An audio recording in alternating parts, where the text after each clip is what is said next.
Hey everybody, this is Sully with 5 freaking onion rings. Actually, it's just Sully. I like the 5 onion rings. I like 10 onion rings. But I have the T-69 right here, and we're going to put on, well, we've already put on Emuflight, but I'm going to show you how to put on Emuflight and my PIDs and filtering for the T-69 that works perfectly well. I like this setup. It flies great. So we're just going to go start to finish really fast, bang it out here. I will say, if you don't know what Emuflight is, it's beta flight control software, beta version.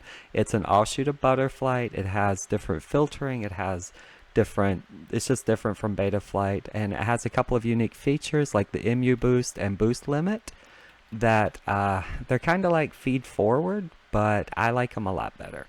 Your mileage may vary. If you don't feel comfortable doing this, don't do it. If you've never flashed beta flight before, I don't really recommend you do this.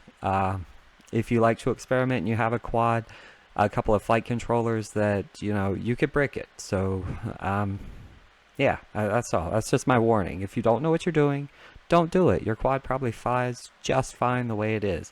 This is if you want to see what's new, if you want to see what's out there, if you have some problematic motors, if you have, I don't know, it's just different from Betaflight 4. And I can't fly Betaflight 4.1 on some of my quads because I just haven't found which filtering works well with them. So, first off, you need to go to the GitHub, and I'll have links down below to everything. But it's GitHub Emuflight official beta release. You can read through it. They do not document as well as Betaflight, but it's Emuflight. It's different developers from Butterflight and different from Betaflight. If you're used to Betaflight, it's like 3.5.6 with common filtering and a couple other things. That's enough of that. But like I say, this is your mileage may vary. If you don't feel good doing it, don't do it. No one's forcing you to do it. If your quad flies great, stay with that. Shoot. But please, please, please, please, if you want to try it, you'll probably like it. I'm just going to say, like, I was impressed. But that doesn't mean anything. That has not a knock against Betaflight at all. So first off, you want to go to Emuflight. They will have a link here that will take you to the releases for Emu Configurator. Now, if you do the Windows version, which I did, it took probably a half an hour to install. So it took a long time to install, and it's because it did some type of integrity check. But what I wanted to do this time was the Chrome OS zip, and basically do that one. So you click it, it will open in whatever zip program you have. I have 7-zip because that's my favorite. You have to create a folder. Mine is just called Emuflight Chrome, and you're going to just drag everything over into your folder.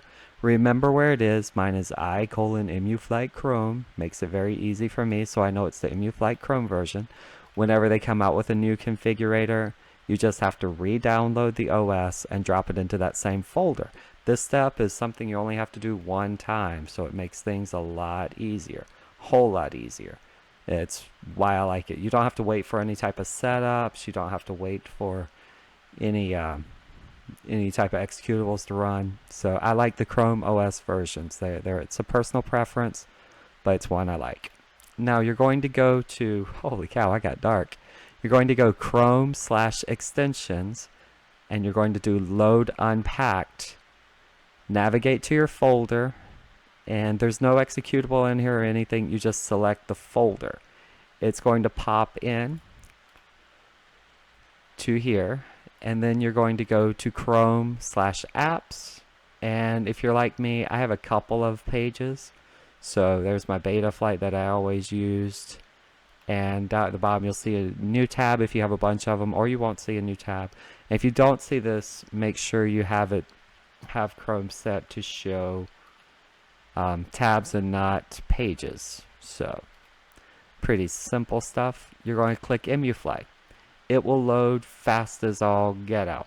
I like it. First thing I like to do once I'm in Emuflight, click the gears. You want to permanently enable. If you're like me, You want to permanently enable expert mode, show updates, reopen last tab. I like giving my data over for statistics, so I don't worry about it. I do want advanced CLI autocomplete, and this looks like it is the dark theme actually. So enable dark theme if you want a dark theme. Doesn't matter. That's personal preference. Now, if you're coming from a quad with Betaflight, this is my Larvex 69. I want to show you what happens, and it's really cool. But this is a Betaflight quad, by the way. So, if you're like me, whenever you first plug in, it's going to do that. I forgot to click auto connect, so just click connect, and it will tell you non-clean flight Emuflight firmware is not supported except for CLI mode. So in here, you just type BL. Oh, hit close. Type BL for bootload, and it's going to pop you into DFU mode. This is Sully from the future. Before you flash anything, make sure you at least plug into Betaflight and go through every screen, getting screen grabs of all of your information, including your PIDs and filters, so that you can back out. You will also want to go into CLI and do a dump all or diff all, depending on what type. I do a dump all, so it gives me all of my resources, so I can paste this if I have to revert. I always have a backout plan, so please plan ahead. Always have a backout plan. Make backups of what you do. I have a whole folder of my backups. So, back to your regular scheduled. DFU, make sure you're in that. Go to Firmware Flasher. This is exactly like Betaflight, so it's not a big deal. There are no stable or unstable, so pick whichever flight control. Alright, so I have the Crazy Bee F4 Fly Sky, and you only have one firmware, so that makes life a lot easier. You only have one. You can do full chip, no reboot, flash on. No, you don't have to do that. Just do full chip erase. At the bottom down here, you're going to have load firmware. It's going to download it. It's right under the camera. Here, let me Control-Shift-C. There we go. Load firmware online. It's under there. Where can I put my camera? Firmware online. And then you're going to flash, and it will take you through. I'm not flashing this one yet because I'm still playing around with Betaflight 4.1. So, once you do flash, it will reconnect. It won't reconnect. It'll tell you flashing is successful. And then you just press connect in the upper right corner. As soon as I get it in here. Connecting. So, here we are. And it'll tell you, I'm using a Maytag. This is on the Tiro again. Let's put camera back on. This is on the Tiro 69. It has a Maytag F411 board. Make sure you select the right board. The first time I flashed, I actually selected Mamba F411, which was dumb. So make sure you're on the right board. The first thing I always do whenever I flash a board is calibrate the accelerometer. So get your quad level. Shoot. Don't pull out the USB cord like I just did. Get your quad level. You'll see mine is close to level. There we go. Hit calibrate accelerometer. Trust me, you want to calibrate it. If you ever have a wreck, calibrate. If you ever fly, calibrate. Just anytime you're in any of the Betaflight or Emuflight, anytime you're plugged in, just calibrate your accelerometer. It will save you a lot of hassles when you go to fly, because yeah, it's just bad. Or you can just disable your accelerometer. Now we're just going to run through for the Tiro 69 very basic setup. Okay, this is what I'm running, and it flies amazingly well on these settings for me with a 500 to 550 2S battery. So 3S is going to be much different if you fly 3S. You're probably going to have to drop your PID. So let's run through it. Mine is set up, most of the people I know actually set up to UART 1. I set to UART 2 because that's how I wired in my receiver. Is it? Yeah, that is how I wired in my receiver. I actually cut a wire and plugged it in to UART 2. Yours might be UART 1. So whichever UART, just remember from Betaflight. Configuration, I have motor direction reversed, so I made sure my props are facing rotating out. D-Shot 600, 5 is my motor idle throttle, 5%, that seems to be good. It doesn't mess up, it doesn't make me fall out of the sky, and it's enough to keep me from desyncing, so I like that. I am running 8K, 4K, and I left my accelerometer enabled. And I did that normally because I like G-forces, but I have noticed on the TR69 in Emuflight, it works in Betaflight, but the G-force meter does not work in Emuflight yet, so it's probably coming out. I did not have to change any of the sensor alignments, but if you notice, this is set up like 3.5.6, so nothing unusual there. Since my accelerometer is enabled, I want my arming to be 180 in case I get stuck in a tree or something. I can arm at any angle, so 180. I don't care about personalization or camera, but if I use the camera, FPV camera up tilt, I would have set this to about 20 degrees because that's about what the stock camera is. I am using a serial-based iBus. You're probably using an S-Bus if you have FreeSky or DSMX, I don't know. Whichever one you're using, make sure you select the right one. I do like RSSI signal strength coming through in my OSD. Especially with these tiny quads, you have to keep an eye on your RSSI. Your eye on that's funny. Going through soft serial, keep that one open. Telemetry, that's optional. None of these are things I truly care about, except the ones I enabled, which are air mode, OSD, anti-gravity. That's temporary boost on I-term high throttle changes, which is very useful, and dynamic filtering, so that your notch filters slide up and down with the range. And it's I like that. So once you're set up here, I do like to do RX loss and RX set because I got stuck in a tree today and I had to figure out where it was because this thing is so freaking small. All these toothpicks are small. It doesn't have a beeper, so it's the D-Shot beeper. So you have to be on D-Shot to use these, but if it's lost and I turn off my receiver, it will start beeping, and I have channel 5 set to start beeping. So either one of those will cause it to beep, and I can find my quad as long as the battery's still plugged in. So from that, you'll want to save and reboot down at the bottom. And it's going to pop you right back in. Make sure you are... Heck, let's just do it. It's going to pop you back in. I do like that it opens the last tab, so that's something. Now, whatever you do, make sure your motor direction is reversed. Okay, got it? Well, if you have reverse props, it's up to you. If you do reverse your props, you'll have to go into BL Heli Suite. It's the standard procedure. Yeah, it's pretty easy. If you don't know how to reverse, don't worry about it. So it's part of setting up Betaflight, though, or part of setting up your TR69. So if you set it default or standard, you have to do the same steps. So make sure your motors are spinning the right direction. I did not click this the first time, and I had a runaway. And I'm going to show you how to prevent that from happening to you in just a minute.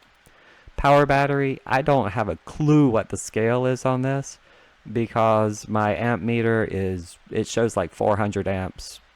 It goes crazy. My voltage works very well. I set a warning to 3.4 because I use 2S batteries, and when they go down to 3.4 they normally bounce back to 3.7. So once I start getting warnings, I land, it bounces 3.7, 3.75, 3.8, somewhere in there, which is where I want to store my batteries, so I'm good with that. Failsafe, this one I leave as defaults. That is 0.4 seconds for the quad to drop out of the sky, as long as you set stage 2 as drop. Do not ever set it to land. If you have GPS on one of your quads, set it to GPS. It's pretty cool.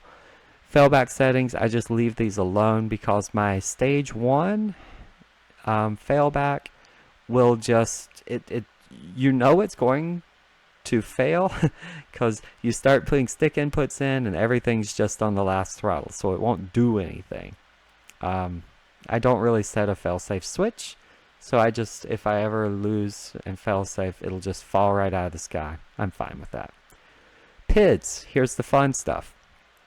Now I'm going to show you on Profile 2, these are defaults. And for the twig that I have, the toothpick I have, these were too high. So I got a lot, and I mean a lot of oscillations. On the other hand, it flipped and rolled great. It's just, this is too high, mainly the derivative. So here are mine, 31, 41, 55, 40, 40, 40, 50, 65, and 20 and 22. I think the 2022 is what's mostly important because these, I changed a lot. And I went up, I went down. It didn't really change how much it flew. So, once I dropped the D down to about 20, 22, everything smoothed out and it's so much better for me. I have 0 feed forward, and this is very, very, very important if you're using Emuflight and you want to use Emu Boost and Emu Boost Limit along with feathered PIDs. And we'll talk about that in a second. But you want to make sure the feed forward is 0. RC rate and super rates, those work just like Betaflight to give you your max velocity per second. And I don't run Expo because I like to know what my sticks are doing. Moving the camera. Alright. This is so you can see TPA. Angle horizon, that's if you use your self-leveling modes, blah, blah, blah. I don't think you do that if you're watching this. And you might. So it's up to you. Set them to what you're used to in Betaflight. These all work just like Betaflight, but there are some new ones here. Feed forward transition. Again, if you use feathered PIDs and Emu Boost, keep that down. Acro Trainer angle limit, it's the same thing it's been for 3.5 with Acro mode where you blink and it's 20 degrees is as far as it goes.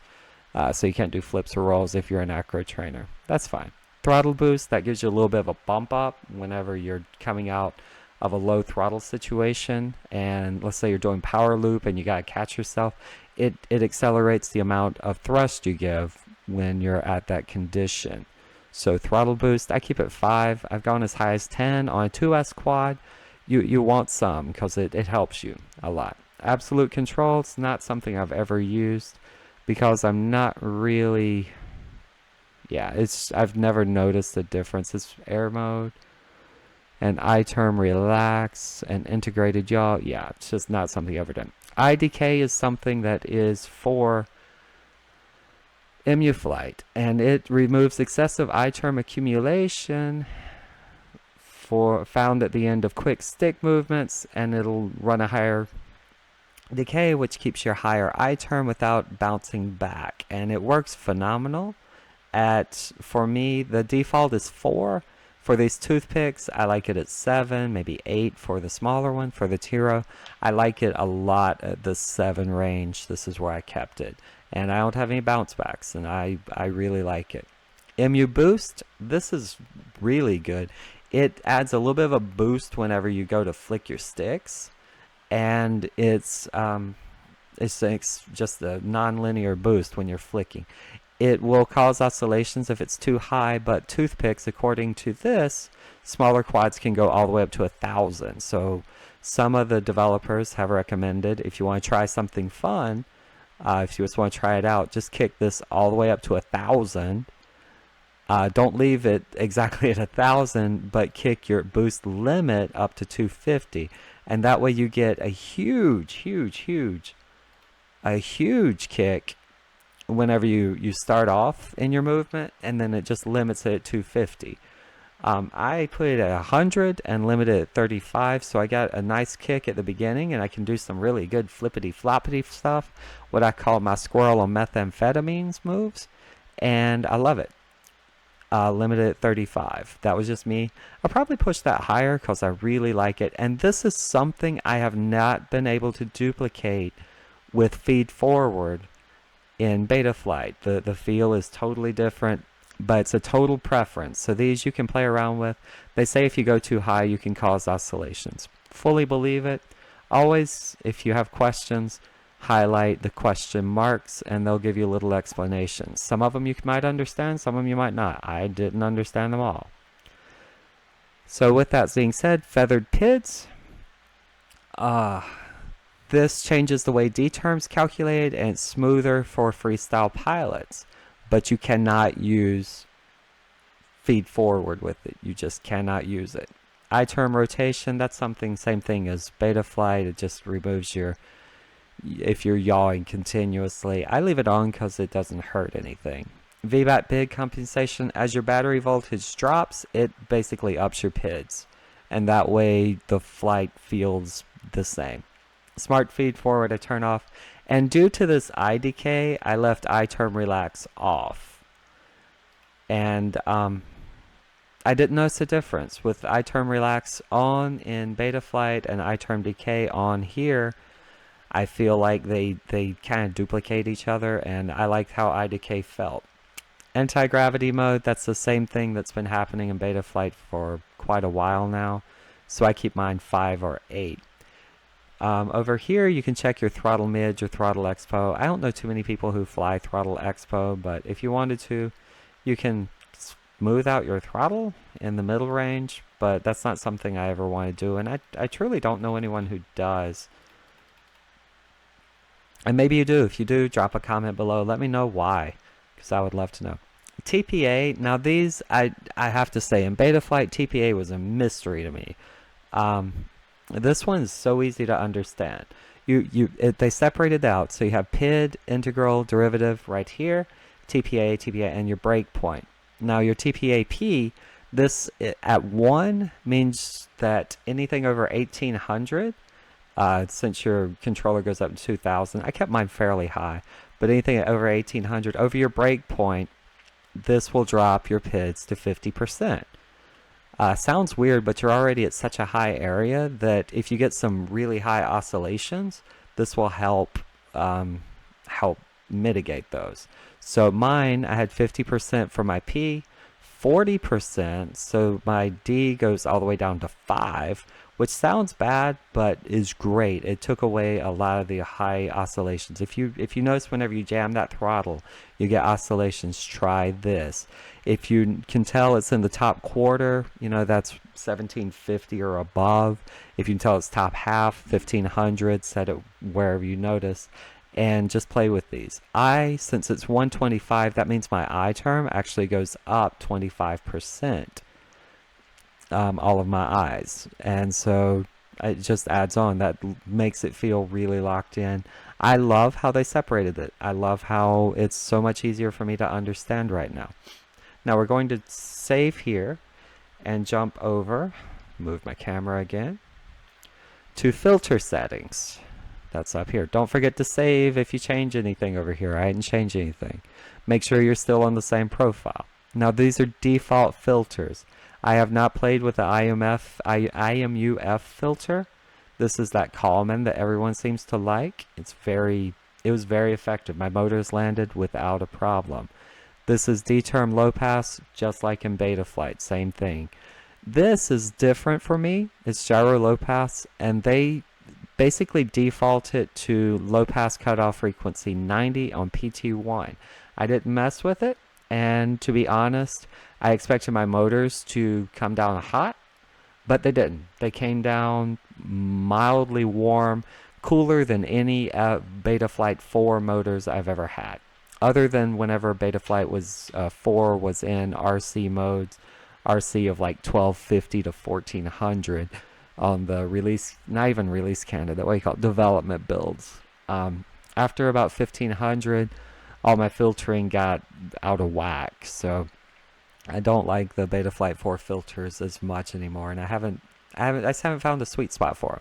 This is a very sweet spot right here for these toothpicks, and it's probably very good for others, and I think it has a good bit to do with that IMUF filter. It's the amount of trust in gyro data, and it says higher value equals more trust, less filtering. So I don't know what the range is. I don't know what any of it is. But 3032 works well. Now they did forget to put in the help message for the coefficient. I thought that was cute. Yeah. This is beta software if I haven't said it before. So, moving on. I have no notch filters.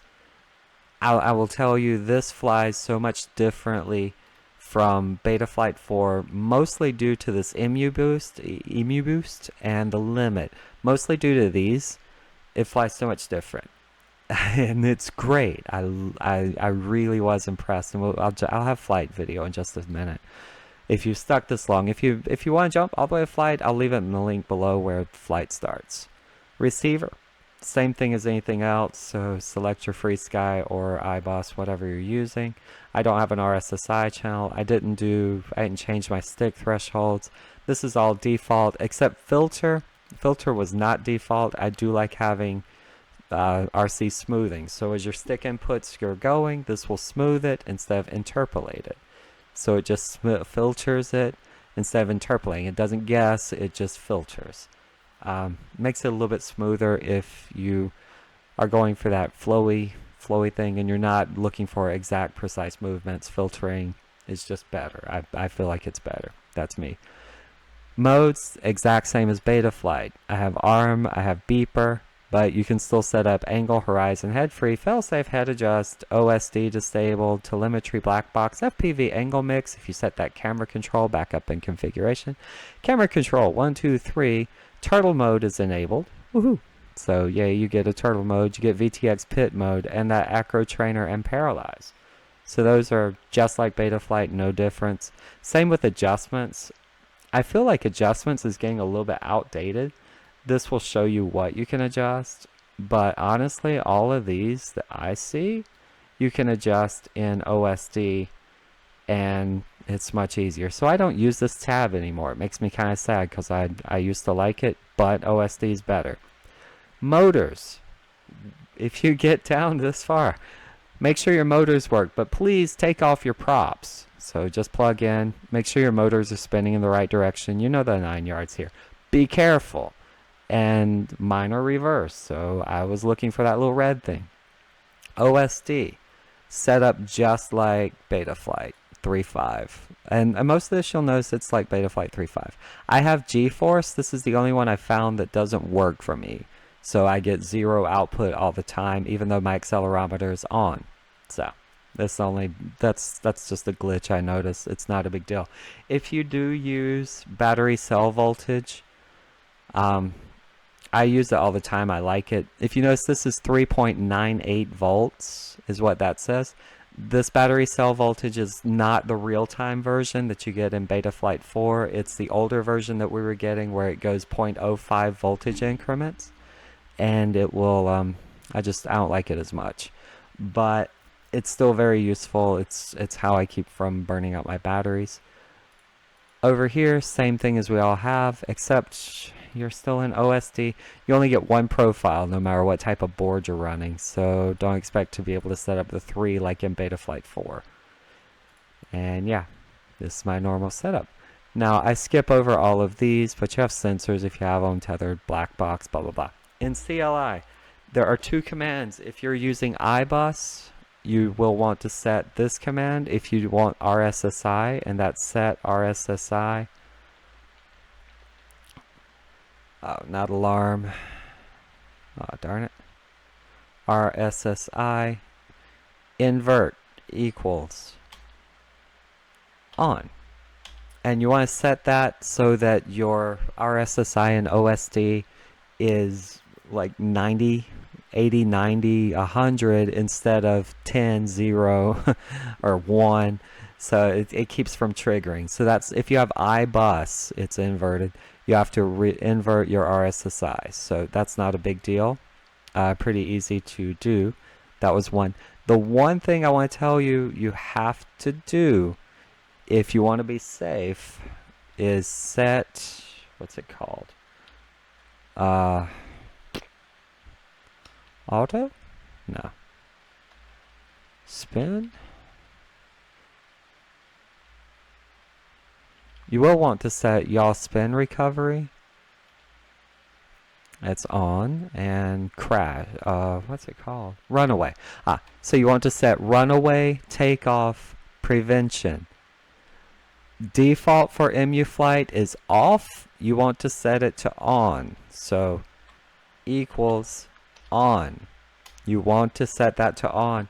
That way, if you ever have a flight controller that's not oriented correctly, or if you have a prop that's not on correctly, if it's not spinning the right way, or if you forgot to reverse your props, if you have reverse props, or if you did something wrong with your props, before Betaflight 3.4, you would shoot to the moon. I have a dent in my freaking gutter from this. So I was very surprised whenever I plugged in my toothpick size and it took off on me. Fortunately, the toothpicks, they're not that strong, so it only got about 4 feet in the air before I disarmed it manually. But this runaway takeoff prevention was not set. It was set off by default. So set it to on. Trust me, no matter what quad you have, period, set that thing to on. I don't care how safe you are, set it to on, because a mistake will be made at some point and some pants will be ruined because you will shit yourself. Okay? You might not do it with a toothpick, but I guarantee you a 5-inch or a beast mode, a beast class, you want that prevention on. So I don't know why it was set off. That's just an Emuflight thing. Not a big deal. Set it to on. Once you're there, save. It's going to kick you out.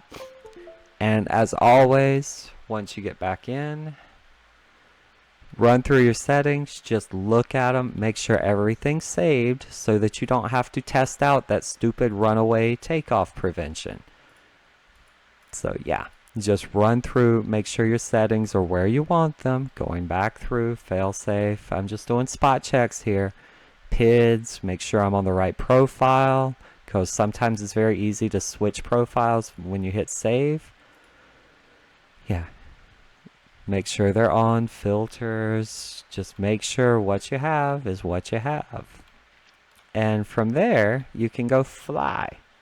And that's where I'm going right now. So we're good. Alright, cool.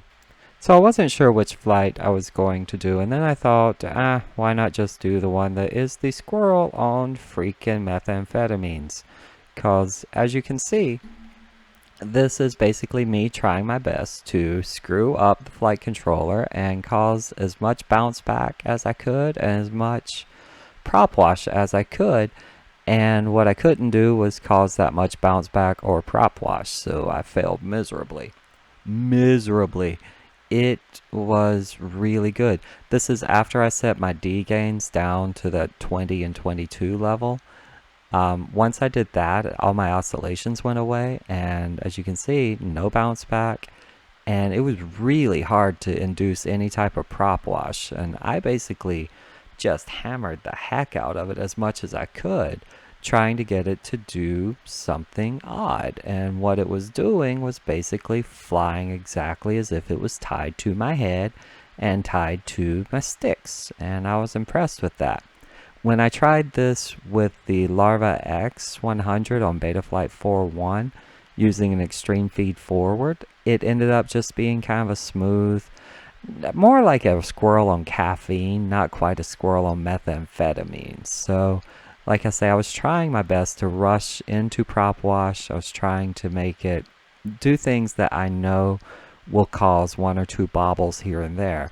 And, really, I was just impressed by the lack of bobbling, and that's even with this weak canopy that's made of TPA. So even if my camera isn't the best mount in the world, it is still staying pretty smooth.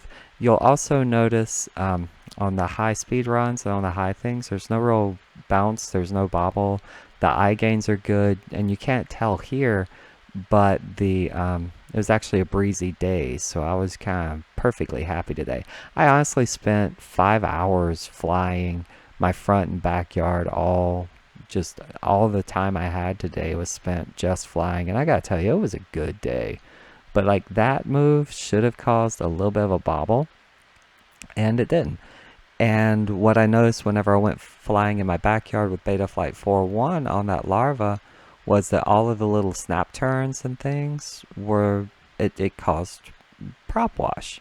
And I haven't really tune that out, so I can't say it's one versus the other, but I can say Emuflight with the settings I have right now it's pretty much prop wash free, and it's pretty much freaking phenomenal. And with that MU boost, it's just crazy good. Crazy, crazy, crazy good. So anyway, I'm going to wrap this one up. I'm actually going to jump to another flight because this one didn't show as much other than me almost running into a kid. Yeah, no, he actually said hello. He's cool. But anyway, I'm going to jump to another flight. Jumping into this flight, it's the same thing. I'm just trying, like I say, I'm trying to induce prop wash and trying a lot of the high-speed runs because I was getting some oscillations with those high D gains that were default stock at the 30 level. And so I was trying just speed runs and whip turns and basically everything that you would notice like that. That should have been just washout city, but it doesn't. So yeah, S turns, no washout, doing late power loops, no washout.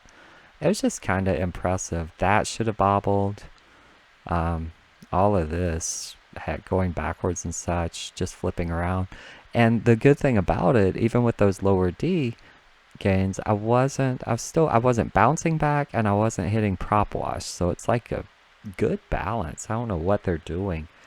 The same settings in Betaflight don't produce the same feel. So whatever's happening in Emuflight is big enough of a difference that I can definitely tell which quad I'm flying, and it's not just based on power, but just how it handles the turning and the snaps. And basically my new squirrel on methamphetamines like that, I have no idea what that is, but it's a squirrel that, you know, he smokes a little bit of crack every now and then, and that's what takes over and just flies around. And it's actually, I was impressed. And what's so funny, even whenever the motor, like that was a whip turn at high speed, it did nothing. But what I noticed after this too was that the motors were cooler than the 4.1 Betaflight I was running with different PIDs, the stock Betaflight PIDs that normally won't heat up my motors. And they weren't hot in Betaflight, don't get me wrong, but these were just, you could barely tell they were run. So they were good, even though the day was hotter and midday, and I'm not exactly being easy on them, not at all. But what I was noticing that was best for me is that MU boost really makes those sharp flicky turns that everyone seems to like. It's something you gotta try, and I can't really describe it other than it just feels different. And if you're in a panicky situation, it's just really easy to flip around and come out of it without causing any problems. It's just really good. Overall, I don't know if I'm going to stay, quite honestly, on Emuflight for everything, but I'm definitely keeping this toothpick on it, and I'll probably put it on one of my Diatone GTR, probably the GTR 349, to get some smoother footage in HD. Anyway, I'm going to have to wrap it up here. I'm running out of space. But if you like this, give me a like, thumbs up, subscription, all that good stuff. Let me know what you think. If you want to try Emuflight, or if you want to see more videos on it, or if you want to talk about it, or if you have any settings I can do. I do appreciate it. Thank you again, and we'll talk to you later.